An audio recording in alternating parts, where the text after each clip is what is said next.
Welcome back to Slack Signal X.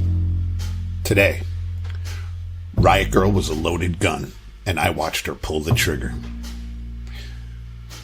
Before we dive into this, please like, subscribe. Don't be a poser. 1. I wasn't there, but I was close enough to bleed. So let's get this straight before the mythology takes over. I wasn't in Riot Grrrl. I didn't scream into a microphone. I didn't staple zines in a crusty Olympia apartment. I didn't start the fire. But I saw it. I felt it. I stood just close enough to catch the sparks and smart enough not to blow them out. I was the guy in the room off to the side, patched jacket, nursing a warm beer, thinking I was dangerous. But Riot Grrrl? That was a different kind of danger. It wasn't just noise. It was clarity. Brutal, bleeding, unfiltered clarity. They didn't want to be on the guest list. They wanted the stage, and they took it. They didn't wait for an invite to the revolution. They built their own, out of photocopied rage, cheap guitars, and hard-earned pain. And if you weren't listening, you were the problem. So no, I wasn't part of it. But I was there. I watched. I listened. And that matters. 2. Olympia's rotten soil was fertile as hell.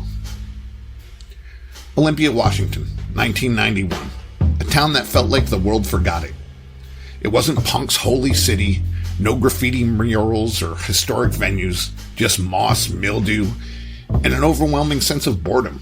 But boredom is dangerous when mixed with cheap rent and a college full of people with guitars and theories. Evergreen State College was crawling with the kinds of minds that set off alarms. Political punks, queer kids, survivors, outcasts. You mix enough anger with art school feminism and noise rock, and you don't get a band, you get a goddamn cultural explosion. Bands like Bikini Kill, Bratmobile, Heavens to Betsy, they didn't form to get famous. They formed because no one else was saying what needed to be said. And when they screamed, they didn't ask if you were ready. 3. This wasn't just punk with a feminist sticker. Here's the thing. Punk always had been about rebellion, but Riot Grrrl wasn't rebelling against society alone. They were rebelling against punk itself. Because even in the DIY scene, women were expected to be quiet. Cool, sexy, clever, but not loud. So Riot Grrrl got loud. Louder than anyone expected. Louder than the guys wanted. Louder than the industry could handle. It wasn't about stage dives and distortion. It was about survival. Songs about rape, abortion, about eating disorders, about queer rage. You didn't get that from the Sex Pistols. You got that from Kathleen Hanna, screaming into a duct tape microphone with slut written across her stomach like a war flag. This wasn't aesthetic rebellion. It was emotional napalm. 4. Girls to the front, boys to the back. Girls to the front. It wasn't a catchphrase, it was a command. At Riot Grrrl shows, the rules changed. No macho slam dancing, no swinging fists. The front row was sacred space, for girls only. I remember standing in the back watching it happen, like someone flipped the polarity of punk. And for a moment, just a moment, I thought I got it. The pit wasn't built for them, so they built their own. You either made room or you got out of the way. 5. The Gospel According to Xerox. If Riot Grrrl had a Bible, it was a photocopied zine.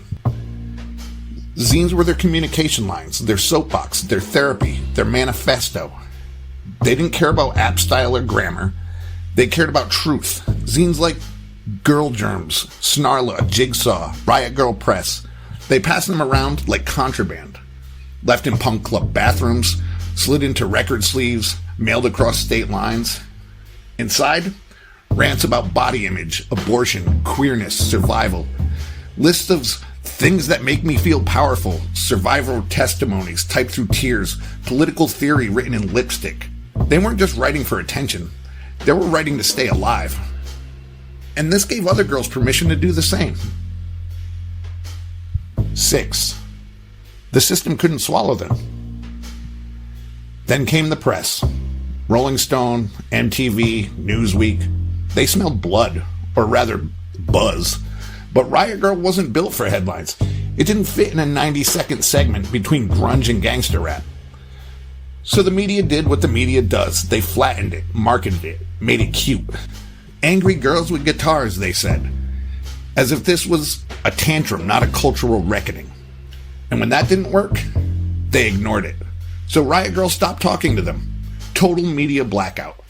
Because they know something shouldn't be filtered through a lens that only sees you as a novelty. 7. Not perfect, but still pure.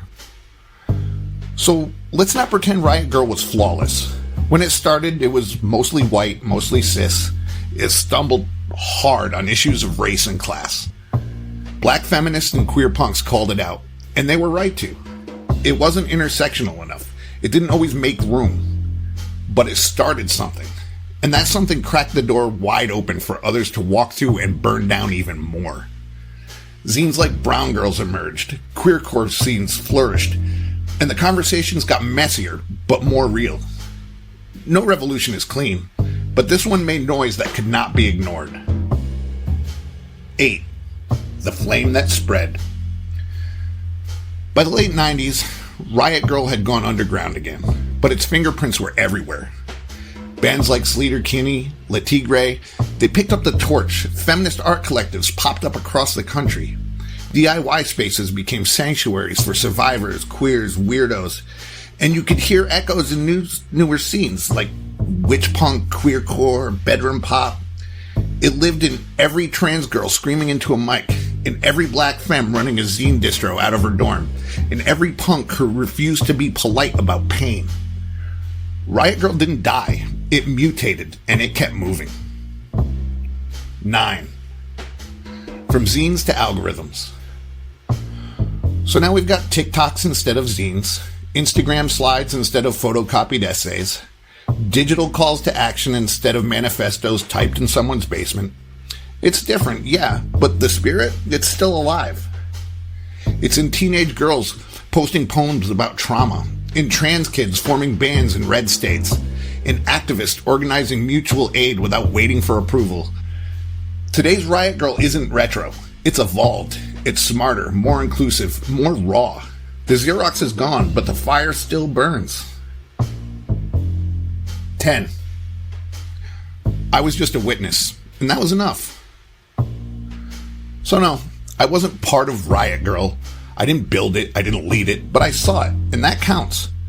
Because some movements don't need your contribution. They need your silence, your space, your willingness to say, this isn't about me. I stood in that basement.